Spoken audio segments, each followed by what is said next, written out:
ተጋሩ ኣዘዝቲ ሰራዊት ብህፁፅ ተፀዊዖም ኣብ 4 ኪሎ ኣኼባ ከም ዝገበሩ ተፈሊጦም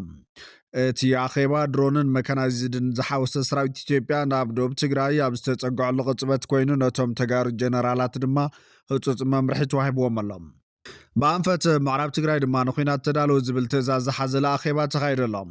መንግስቲ ኢትዮጵያ ሰራዊት ትግራይን መሪሕነት ትግራይን ንኤርትራ ንምውቃዕ ዘቕረበ ፃውዒት ዝምልከት ካብ በዓል መዚ 4 ኪሎ ሓዱሽ ሓበሬታት ተሰሚዖም ዕጡቕ ጉጅለ ፋኖ ድማ ንትግራይን ስርዓት ብልፅግናን ዝሓወሰ መግለፂ ኣውፅኦም ነበር ኣምባሳደር ኣሜሪካ በጉዳይ ቀይሕ ባሕርን ወጥሪ ኢትዮ ኤርትራን ኣዘራራቢ መብርሂ ሂቡ ቀይሕ ባሕር ናይቶም ወሰን ባሕር ዘለዎም ሃገራት ጥራይ ዝምልከት እንተኮይኑ ውሳነ ኣባይ እውን ንናይ ኣባይ ዋሓዚ ዘበርክተ ሃገራት ጥራይ ክብል ኣምባሳደር ቲቦር ናጂ ኣዘራራቢ ቃለ ምሕተት ይብሎም መንግስቲ ኢትዮጵያ ኣማራፅታት ሰላም ብምዕፃው ንኩናት ዝገብሮ ዘሎ ምንቅስቃስ ደው ከብል ዲፕሎማቲክ ማሕበረሰብ ኣብ ምግታእ ኩናት ኢዱ ከእቲ ይግባእ ክብል ገሊጹ ማዕኸን ዜና ሆርሲድ ሚድያ ሰላም ጥዕና ሃበልና ቤተሰብ ኣፎት ሚድያ ነሰዓት ዝሓዝናዮም ሓበሬታታት ብቐንዲ ነጥብታት ፈሊምናዮም ንሰናይ ምክትታልኩም ብክብሪ ብምዕዳም ናብ ዝርዝሮም መቢልና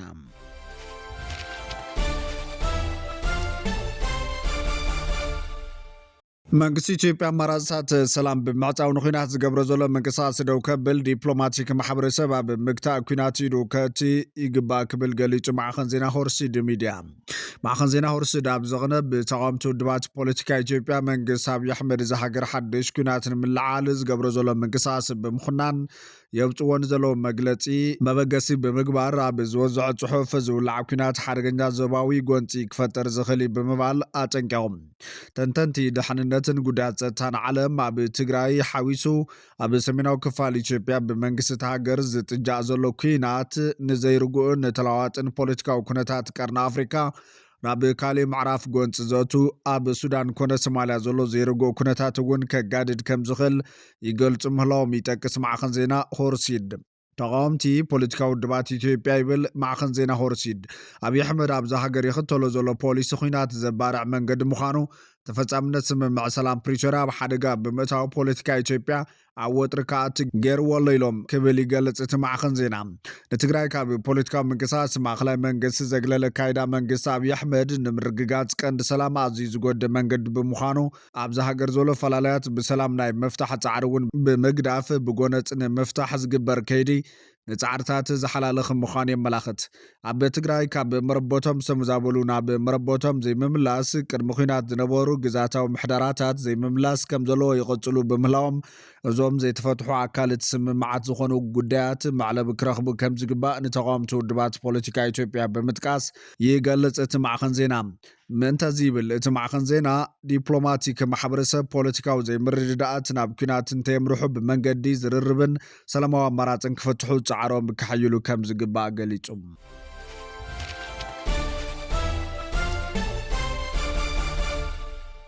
ብዛዕባ ኣብ ደቡብ ወሎ ዘጋጠመ መጥቃዕቲ ገዳም ፓትርያርክ ኢትዮጵያ መግለፂ ዘውፁ ኮይኖም ፈፀምቲ እቲ ገበን ናብ ፍትሒ ክቐርቡ ሓቲቶም ብፁዕ ቅዱስ ኣቡነ ማትያስ ቀዳማዊ ፓትርያርክ ርእሰ ሊቃነ ጳጳሳት ዘኢትዮጵያ ሊቀ ጳጳስ ዘኣክሱም ወጨገ ዘመንበረ ተክለ ሃይማኖት ኣብ ሃገረ ስብከት ደቡብ ወሎ ኣብ ወረዳ ቦረና ኣብ ዝርከብ ገዳም እስቄጥስ ቅድስቲ ኣርሴማ ኣቡነ ኣረጋውን ቅዱስ ቄርቆስን ሕብረት ገዳም ኣቦታትን ኣዴታትን 23 ሓምለ 2026 ዝተፈፀመ መጥቃዕቲ ተመልኪቶም ኣብ ዘውፅዎ መግለፂ ብሰንኪቲ መጥቃዕቲ ህይወት መነኮሳት ብግፍዒ ከም ዝጠፍአ ብዙሓት ከም ዝቆሰሉ ናብ ልዕሊ ህንፃ እቲ ገዳምን ንዋያት ቅዱሳትን ዕንወት ከም ዝበፅሐን ካብቲ ሃገረ ስብከት ብዝወፀ መግለፂ ብዓብዪ ሓዘን ከም ዝሰምዑ ገሊፆም ብተመሳሳሊ ኣብታ መዓልቲ እቲ ኣብ ሃገረ ስብከት ሃድያን ስልጤን ቦታ ኣምልኾ ብሓይሊ ከም ዝፈረሰን ኣብ ምእመናን መጥቃዕቲ ከም ዝበፅሐን ብምግላፅ እቲ ተግባር ዘሐዝንን ብፍጹም ተቐባልነት ዘይብሉን ዝተኾነነ ግብሪ ክብሉ ሓቢሮም እቶም ፓትርያርክ ከም ዝሓበርዎ ማእኸል ጸሎት ትምህርቲ ሰላምን መንፈሳዊ ጸጋን ዝኾኑ ገዳማት ምክልኻል ጉዳይ ሓደ ሃይማኖት ጉዳይ ጥራይ ኣይኮነን ክብሪ ወዲ ሰብ ልዕልና ሓግን ሰላም ሃገርን ሓላፍነት ምሕላው ዘለዎም ኣብ ዝተፈላለዩ ብርኪ ዝርከቡ ሰብ ስልጣንን ኣካላት ተኸበርቲ ሓገን እውን ዝምልከት ጉዳይ ምዃኑ ገንዚቦም እትዘስካሕ መጥቃዕቲ ዝፈጸሙ ኣካላት ተሓተቲ ክኾኑና ብፍትሒ ክቐርቡን ዘተሓሳሰቡቶም ፓትርያርክ ድሕንነት ካልኦት ገዳማትን ኣድባራትን ክሕሎን ንዝተጎዱ ድማ ዝግቦም ደገፍ ክግበረሎምን ጻውዒት ኣቕሪቦም ህዝበ ክርስቲያንን መላእ ኢትዮጵያውያን ነቶም ግዳይ መጥቃዕቲ ዝኾኑ ወገናት መንፈሳውን ሰብኣውን ደገፍ ክገብሩ ብምልባው ንዝተበደሉ ፍትሒ ንዝቆሰሉ ፈውሲ ብግፍዒ ህይወቶም ንዝተነጠቑ ዕረፍተ ነብሲ ንቤተ ክርስቲያንን ሃገርን ድማ ፍጹም ሰላም ክሰፍን መንፈሳዊ መልእኽቶም ኣመሓላሊፎም ኣቡነ ማትያስ እዚ ከም ዘሎ ኮይኑ ኣብ ኣዋሳኒ ዶብ ክልላት ሲዳማን ኦሮምያን ዳግም ብዝተወልዐ ጎንፂ ህይወት ሰባት ከም ዝሓለፈ ተገሊጹ ኣብ መደባውቲ ክልላት ሲዳማን ኦሮምያን ጉወሄማ ኣብ ዝበሃል ከባቢ ዳግም ብዝተወልዐ ጎንፂ ኣብ ልዕሊ ህይወት ሰባትን ንብረትን ጉድኣት ከም ዝበፅሐ ነበርቲ እቲ ከባቢ ነቲ ክባህ ኢትዮጵያ ኣፍሊጦም ከም መግለፅቶም ነበርቲ ኣብ ዝሓለፈ ወርሒ ጉንበት ሰራዊት ምክልኻል ናብቲ ከባቢ ብምእታው ዕርቂ እኳ እንተፈፀመም እቲ ዕርቂ ኣብ ደረጃ ኣመራርሓ ጥራይ ዝተወሰነን ጠንቅቲ ጎንፂ ኣብቲ መስርሕ ዕርቂ ስለ ዘይተሳተፈን እቲ ጎንፂ ዳግም ክለዓል ከም ዝኽኣለ እዩ ዝተገለጸ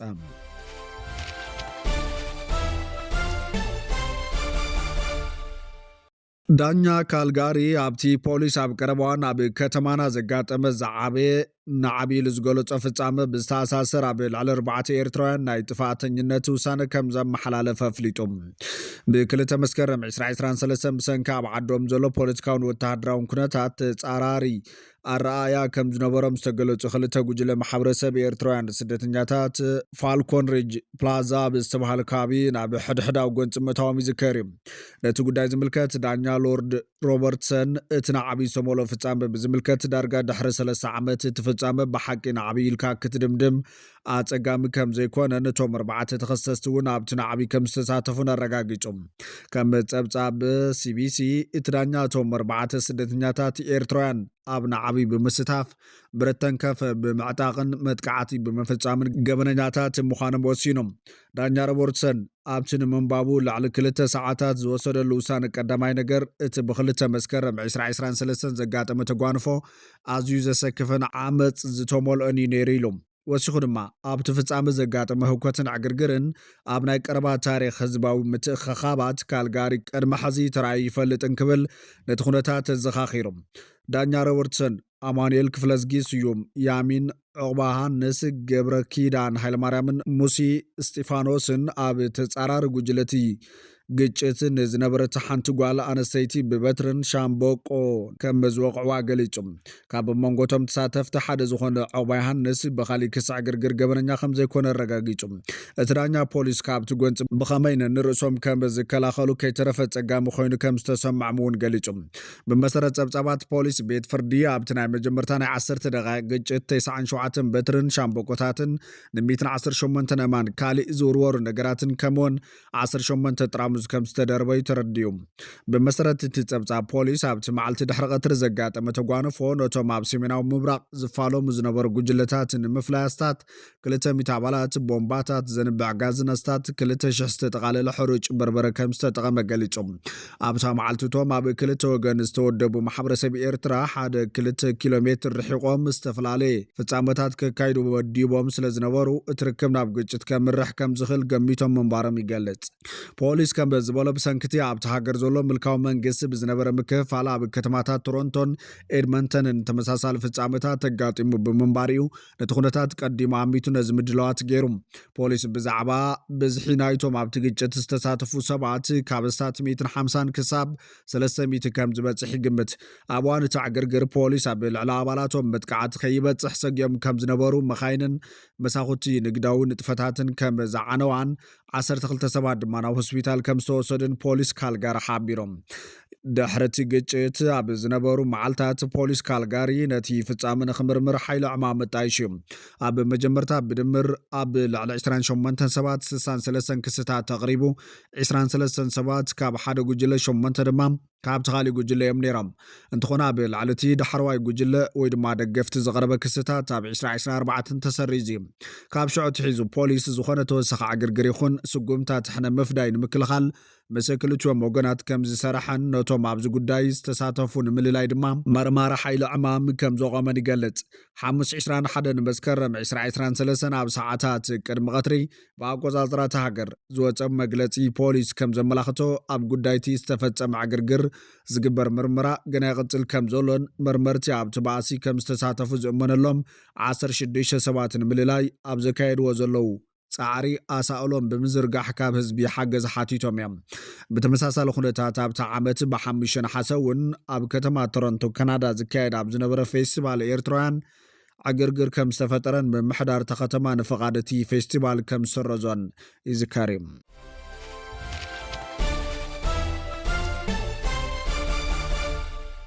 ነበር ኣምባሳደር ኣሜሪካ ብጉዳይ ቀይሕ ባሕርን ወጥሪ ኢትዮ ኤርትራን ኣዘራራቢ መብርሂ ሂቦም።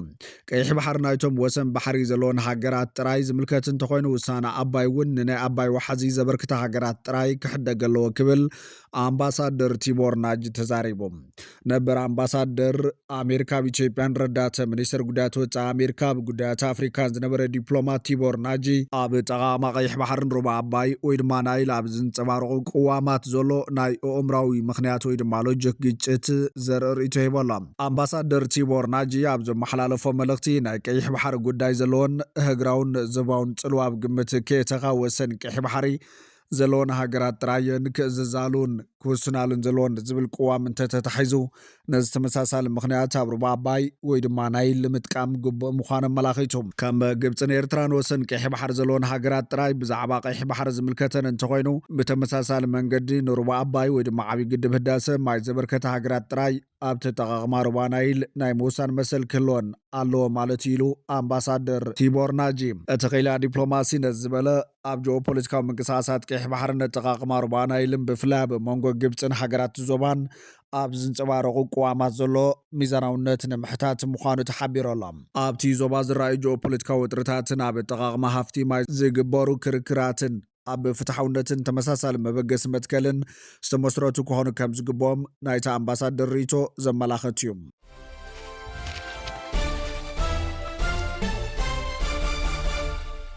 መንግስቲ ኢትዮጵያ ሰራዊት ትግራይን መሪሕነት ትግራይ ንኤርትራ ንምውቃዕ ዘቕረበ ጻውዒት ዝምልከት ካብ በዓል መዚ 4 ኪሎ ሓዱሽ ሓበሬታ ወፂኡ። ኣቶ ጉጅለ ፋኖ ድማ ንትግራይን ስርዓት ብልጽግናን ዝሓወሰ መግለፂ ኣውፂኡ ኣሎ። ብሄራዊ ምንቅስቓስ ፋኖ ኣምሓራ ኣብ ዝሕዚ እዋን ኣብ ኣዲስ ኣበባ ብኮሚሽን ሃገራዊ ዘተ ኢትዮጵያ ዝካየድ ዘሎ ዋዕላ ንመንግስቲ ብልጽግና ንምሕጋዝ ዝተዳለወ ፖለቲካዊ ድራማ እምበር ሓቀኛ ሃገራዊ ዘተ ኣይኮነን ክብል ገሊጹ። እቲ ምንቅስቓስ ኣብ ዘውፅኦ ነዊሕ መግለፂ ኣብ ኢትዮጵያ ኩሉ መርያዊ ሃገራዊ ዘተ ከም ዘድሊ እኳ እንተኣመነ እቲ ሕዚ ዝካየድ ዘሎ መስርሕ ግን ንኩሉ ዘሳትፍን ገለልተኛን ኣካል ዘይመርሖ እዩ ክብል ገሊፅዎም። ፋኖ ኣብቲ ነዊሕ መግለፂኡ ከም ዝሓበሮ ሃገር ኣብ ውሽጢ ኩናት ምዝንባልን ሰብኣዊ ቅልውላውን እናሃለወት ዘተ ምክያድ ንህዝቢ ንምድንጋር ዝግበር ፕሮፓጋንዳዊ ስራሕ እዩ ዝበለት መግለፂ መንግስቲ ብልጽግና ድሕሪ መረፃ 2026 ፖለቲካዊ ሕጋውነት ሲኢኑ እዚ ዘተ እዚ ስልጣኑ ንምንዋሕ ዝጥቀመሉ ዘሎ ሜላ እዩ ክብል ነፂግዎም። እቲ ሃገራዊ ኮሚሽን ዘተ ነፃ ኣይኮነን ብመንግስቲ ዝተጠያየሸን ንረብሓ መንግስቲ ጥራይ ዝሰርሑን ኣብቲ ዘተ ብሽም ህዝቢ ኣምሓራ ዝሳተፉ ዘለዉ ውልቀ ሰባትን ውድባትን ብልጽግናን ኣብንን ተቐባልነት የብሎምን ንህዝቢ ኣምሓራ እውን ኣይውክልን ድሕሪ ምባል ምስ መንግስቲ ዝዋግኡ ዘለዉ ዕጡቓት ሓይልታት ፋኖን ሓይልታት ኦሮሚያ ኦላ ከምኡውን ክልል ትግራይ ዘይተሳተፍሉ ዘተ ሃገራዊ ክበሃል ኣይኽእልን ኢሎም። ብሓፈሻ ብሄራዊ ምንቅስቓስ ፋኖ ኣምሓራ ንህዝቢ ኣምሓራ ቃልሱ ክቕፅል ጻውዒት ዘቕረበ ክኸውን እንከሎ ህግራዊ ማሕበረሰብ ድማ ነዚ ዘይሕጋዊ ዝበሎ መስርሕ ከለልዮን ኣብ ክንዱ መሰጋገር መንግስቲ ንምምስራት ክድግፍን ፀዊዖም። እዚ ሃገራዊ ዋዕላ ካብ ሓምለ 15 ጀሚሩ ኣብ ኣዲስ ኣበባ ብሰበስልጣን መንግስቲ ተመሪቑ ዝተጀመረ ኮይኑ ን3 ሰሙን ዝፀንሕ ዘተ ይካየድ ከም ዘሎ ይፍለጥ እዩ። እዚ ከም ዘሎ ኮይኑ መንግስቲ ኢትዮጵያ ሰራዊት ትግራይን መሪሕነት ትግራይን ንኤርትራ ንምውቃዕ ዘቕረበ ጻውዒት ካብ በዓል መዚ 4 ኪሎ ሓዱሽ ሓበሬታ ወፂኡ። እቲ ኣብዪ ኣሕመድ ኣብ እዋን ኩናት ትግራይ ብሰራዊት ኤርትራ ዝተፈፀመ ቅትለትን ዕንወትን ተሓሳሲብዎ ንገዱ አንዳርጋቸው ናብ ኤርትራ ከም ዝለኣኾ ኣብ ውዕሎ ፓርላማ ዝተዛረበሉን ጻልጣ ሓሶት ክብል ምላሽ ዝሃበሉን ሚኒስተር ጉዳያት ወፃኢ ኢትዮጵያ ነበር ገዱ አንዳርጋቸው ንህልው ፖለቲካዊ ኩነታትን ኣሰላልፋ ነዚ ዞባ ዝምልከት መብርሂ ሂቦ ኣሎ። ቅድሚ ሕዚ ናብ ኤርትራ ከይዱ ምስ ፕሬዚዳንት ኢሳያስ ኣፈወርቂ ከም ዝተራኸበን እቲ ዝተዘራረበሉ ጉዳይ ግን ከም ተቐዳማይ ሚኒስተር ኣብዪ ዝበሎ ኣብ እዋን ኩናት ትግራይ ብሰራዊት ኤርትራ ዝተፈፀመ ቅትለትን ዕንወትን ተሓሳሲቦ ዘይኮነስ ብኻሊእ ሽርክነታዊ ጉዳይ ኤርትራ በፂሑ ከም ዝነበረ ዝገለጸ ገዳ አንደርጋቸው ኣብዝዋን ልዕሊ ኩሉን ኣብይ ኣሕመድ ሓደጋ ኮይንዎ ዘሎ ጽምደይ ክብል ተሰሚዖም ዋዕሊ ፕሪቶርያ ምስ ተፈረመ ኣብይ ኣሕመድ ንትግራይ ሒዙ ንኤርትራ ክወርር እዩ መደብ ነይርዎ ዝበለ ገዳ አንዳርጋቸው ይኹን እምበር ሰራዊት ትግራይ ኮነ መሪሕነት ትግራይ ዝወሰደ ቋም ግን ስርዓት ብልጽግና ክንጸልን ሓዱሽ ሰላልፋ ክፍጠርን ምኽንያት ምዃነ ፍሊጦም ኣብ ዝሓለፈ ሰሙናት ካብ ኣዘዝቲ ፋኖ ሓደ ዝኾነ ዘመነ ካሴ ሕወሓት ንሓይልታት ፋኖ ብሓባር ንምጥፋእ ካብ ብልጽግና ዘቐረበሉ ጻውዒት ውድቂ ምግባርን ንለውጢ መልክዕ ቃልሲ ወሳኒ ምዃኑ ገሊጹ ነይሮም ገዳ አንዳርጋቸው ኣብ ዝሓለፈ ወርሒ ለካቲት ንዘረባ ኣብይ ኣሕመድ ስዒብ ኣብ ዘርግሖ ናብ ኤርትራ ዝኸደሉ ቀንዲ ምኽንያት ዝገለጸሉን ጽሑፉ ቀዳማይቲ ኣብ ልዕሊ ወያነ ዝወሰድናዮ ዝተዋሃደ ስርሒት ብዓወት ስለዛዘምናዮም ናይ እንኳዕ ደስ በለና መልእኽቲ ንፕሬዚዳንት ኢሳያስ ንምብጻሕ ካልኣይ ኣካል ሰራዊት ምክልኻል ሃገር ዝኾነ ሰሜን እዝ ምስተጠቕዐ ተቐቢሎም ንዝገበርዎ ክንክን ብድሕሪ ድማ ንመልሰ መጥቃዕቲ ድልው ክኸውን ንዝገበሩልና ሕውነታዊ ድጋፍ ናብ ህዝብን መንግስትን ኤርትራ ምስጋና ምብጻሕ ሳልሳይ ሓደ ደገፍቲ ወያነ ይኹኑ ጽቡቕ ዝምድና ኢትዮጵያን ኤርትራን ዘይደልዩ ናይ ግዳም ሓይልታት ብፍላይ ድማ ዓለም ለኻውያን ትካላትን ሚድያን ምስ ጉዳይ ግህሰት ሰብኣዊ ምስላት ብዝተተሓዘ ሰፊሕ ወፍሪ ከፊቶምልና ኣለዉ እዚ ድማ ውዒሉ ሓዲር ንኹልና ሳዕብን ከም ጸልና ስለ ዝኽእል ጥንቃቐ ክንገብር ኣለና ዝብል ምንባር ብምቕማጥ ነቲ ኣብይ ኣሕመድ ኣብ እዋን ኩናት ትግራይ ብሰራዊት ኤርትራ ዝተፈጸመ ቅትለትን ዕንወትን ተሓሳሲቦ ንገዳ አንዳርጋቸው ናብ ኤርትራ ልኢኸየ ዝብል ሓሶት ኣቃሊዕዎ እዩ ኣይተገዳ አንዳርጋቸው ሕዝያ ኣብ ዘካየዶ ቃለ መሕተት ድሕሪ ስምምዕ ፕሪቶርያ ኣብይ ኣሕመድ ንመጀመርታን ሓይልታት ትግራይ ዘቕረበሎም ሕቶ ንኤርትራ ንውረር ዝብል ምንባር ዝገለጸ ኮይኑ ይኹን እምበር እዚ ብሓይልታት ትግራይ ተቐባልነት ዘይምርካቡ ይገልጽ ርክብ ሻዕብያን ብልጽግናን ብሓደት ኣብይ ኣሕመድ ተዛዚሙ ዝብል ንሱ ምስ ኤርትራ ተፈጢሩ ዘሎ ወጥሪ ዓሰብ ንኢትዮጵያ ስለ ዘድልያ ወይ ድማ ብሄራዊ ጥቕሚ ኢትዮጵያ ኣይኮነን ኣብይ ኣሕመድ ተልእኾ ዩናይትድ ዓረብ ኢሚራት ኣብ ዞባ ቀርኒ ኣፍሪካን ቀይሕ ባሕር ንምፍጻም ዝፈጠረ እዩ ክብል ገሊጹ ማን ነው ጥቃት ለመሰንዘር መጀመሪያ ያሰበው የፕሪቶሪያን አግሪመንት ተከትሎ የትግራይ ኃይሎች የተጠየቁት የመጀመሪያው ጥያቄ ምንድነው የአማራ ፋኖንና ኤርትራ መንግስት በጋራ ሆነን እንውጋ የሚል ጥያቄ ነው የቀረበላቸው ኤርትራ ጋር የነበረው ወዳጅነት በክህደት ነው የተደመደመው ማለት ነው ያማል በቃ ቅድም የገለጽኩልህ በዚህ በቀይ ባህር ኤርትራ ረጅም የባህር በር ያላት ሀገር ናት የቀይ ባህርን ዳርቻ መቆጣጠር የምትፈልግ የወቅቱ የመካከለኛው ምስራቅ ሀያል ለመሆን ግብግብ ውስጥ እየገጠመች ያለች ሀገር አለች አረብ ኤሚሬት የምትባል ሀገር ስለዚህ ኤርትራ ላይ በጠላትነት እንዲሰለፍ ያደረገው የኢትዮጵያ ብሔራዊ ጥቅም ሳይሆን የአረብ ኤሚሬትስ ኢንተረስት ነው በዚህ ምክንያት አረብ ኤሚሬት እኮ የሐሰብ ወደብን ለማልማት ወስዳ ነበር በአጭር ጊዜ ውስጥ ነው ሰዓታት አይ ቲንክ 48 ሰዓት እንደዚህ አካባቢ ነው ለቃችሁ ውጡ የተባሉ ያልሆነ ነገር ሲያደርጉ ተገኝተው ይመስለኛል ያው ግልጽ ባይደረግም ብዙ ጊዜ የአረብ ኤሚሬትን ተልዕኮ ለማስፈጸም ሲል ነው ከኤርትራ ጋር ግጭት ውስጥ ተጋራ አዘዝቲ ሰራዊት ብህፁፅ ተፀዊዖም ኣብ 4 ኪሎ ኣኼባ ከም ዝገበሩ ተፈሊጦም እታ ኣኼባ ድሮንን መካናይዝድን ዝሓውሰ ሰራዊት ኢትዮጵያ ናብ ደቡብ ትግራይ ኣብ ዝተፀግዐ ቅፅበት ኮይኑ ነቶም ተጋሩ ጀነራላት ድማ ህፁፅ መምርሒ ተዋሂቦም ኣሎ ብኣንፈት ምዕራብ ትግራይ እውን ንኩናት ተዳለው ዝብል ትእዛዝ ዝሓዘለ ኣኼባ ተኻይደሎ ናብ ኣዲስ ኣበባ ብቕልጡፍ ብፍሉይ በረራት ተፀዊዖም ኣብ ወተሃደራዊ ኣኼባ ዝቐነዩ ላዕለዎት መራሕቲ ዕጡቕ ሓራ መሬት ዓፋር ትማል ማስዮም ኣኼቦም ዛዚሞም ሎሚ ናብ ዓፋር ክብገሱ ምዃኖም ፍልፍላት ሓቢሮም ኣሎም እቶም ዕጡቓት ናብ ሰራዊት ብልጽግና ብዕሊ ክጽምበሩ ምዃኖምን ኦርኔል ናይቶም ዕጡቓት ብቋንቋ ኣምሓርኛ ከም ዝተመልአን ዛራ ሚድያ ዝረኸቦ ዶኩመንት ኣመላኺቶሎም ማዕርግ ኩሎም መራሕትን ታሕተዎት ዕጡቓትን ግን ባዶ ከም ዝገደፉ ኣብቲ ዶኩመንት ተራእየሎም ትማል ኣኼቦም ዛዘሙ ኩሎም ኣባላት መሪሕነት ሎሚ ንግሆ ናብ ዓፋር በረራ ከም ዝገበሩ ተፈሊጦላ ብልጽግና ኣብ ቀረባ መዓልታት ክጅምረያ ኣብ ዝበሎ ኩናት ዕጡቓት ዓፋር ናብ ሰራዊት ክጽምብሮም ስምምዕ ከም ዘሎ ካብቶም ተሳተፍቲ ኣመራርሓ ዝተረኸበ ሓበሬታ የረዲ ይብል እቲ ጸብጻብ ኣብ ዓፋር ዘለዉ ታሕተዎት ኣባላት ዕጡቕ ጉጅለ ትማል ማስዩ እዚ ሓበሬታ ከም ዝበፅሖምን ከም ዝተሻቐሉን ይዛረብ ህዝብን መንግስትን ትግራይ ብተደጋጋሚ ዝገበርዎ ጻውዒትን ለብዋን ብርክት ዝበሉ ዕጡቓት ነዚ ኩነታት ብምግንዛብ ናብ ትግራይ ይኣትዉ ከም ዘለዉ ክግለጽ ፀኒሑ እዩ ብወገን ትግራይ ይኹን እምበር ሓዚ እውን ካብ ዓፋር ዝተረፉ ዕጡቓት ቁፅሮም ዘይነዓ ምዃኑ ይግለጽ እዩ ብመሰረቲ ዝተረኸበ ሓበሬታ ኣብ ወሰናወሰን ዶባት ትግራይ ዝግበር ዘሎ ኣሰካፊ ወተሃደራዊ ምንቅስቓሳት ኩናት ናብ ዘይተርፈሉ ደረጃ ይበጽሕ ከም ዘሎ ዘረጋግጽ ኮይኑ ብወገን ክልቲኦም ሓይልታት ዝረአ ዘሎ ናይ ቃላት ኩናት ንባዕሉ ኩናት ዘይተርፍ ምዃኑ ከም ዘረጋግጽ ይዘረድም። ሰራዊት ኢትዮጵያ ብወገኑ ዘመናውያን ተሽከርከርቲ ዓጢቑ ብዝተፈላለዩ ኣንፈታት ናብ ወሰናወሰን ትግራይ ይጽጋዕ ምህላው ዘረድእ ሓበሬታ ወተሃደራውያን ድሮናት መንግስቲ ኢትዮጵያ እውን ሓበሬታ ንምርካብን ንምክትታልን ኣብ ከባቢ ዶባት ትግራይ ተደጋጋሚ ግዜ ይበራ ምህላውን እዩ ዝግለጽ። ህወሓት ብተመሳሳሊ ኣብ ከባቢታት ራያ ብርቱዕ ወተሃደራዊ ቅስቀሳታት ይገብር ምህላውን ሓደሽቲ ሰልጠንቲ ዝሓዛ ተሽከርከርቲ እውን ተወሳኺ ሓይሊ ሒዘን ይኣትዋ ምህላውን ዝተገለጸ ኮይኑ ብክልቲኦም ወገናት ኣብ ወሰናወሰን ዶባት ኣብ ዝርከቡ ማዓስከራቶም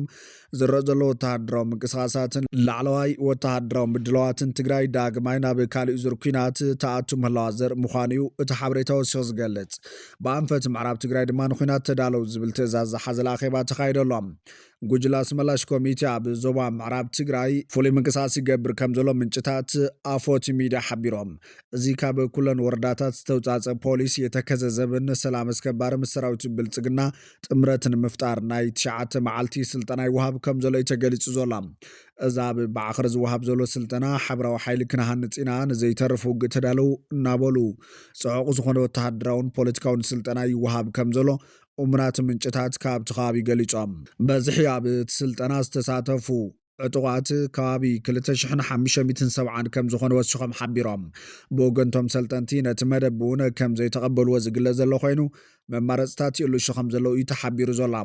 ብተወሳኺ እውን ድልድል ምፍራስ ከም ሓደ ዕላማ ገይሩ ይንቀሳቐስ ከም ዘሎ ተሓቢሩ ዕላምኡ እውን ወያነ ብኩሉ ኣንፈት ከይኣቱ ቦታ ምፅባብ ዝብል ኮይኑ ዛጊድ ብኣንፈት ቀራሪት ደደቢት ዘሎ ድልድል ከም ዝተቆረፀን ከም ዝፈረሰን ይግለጸሎም። ቀፂሉ ሸራሮ ማይተመን ከምኡውን ሕሞራ ኦም ሓጀር ዘሎ ድልድል እውን ከም መደብ ተታሒዙ ዘሎ ናይ ጥፋት መደብ ከም ዝኾነ እዩ ተገሊጹ ዘሎ። ፍትዋትን ክብራትን ቤተሰብ ኣፎት ሚድያ ነሰዓት ዝሓዝናዮም ሓበሬታታት ነቶም ክትከታተልዎም ዝጸናሕኩም ይመስሉ ነይሮም። ንሰናይ ምክትታልኩም ብምምስጋን ኣብ ዝቕጽል ብኻልኦት ሓበሬታታት ክሳብ ንራኸብ ንምድለዋትና ላይክ ሸር ንሚድያና ሳብስክራይብ ብምግባር ቤተሰብ ኣፎት ሚድያ ኾኖም።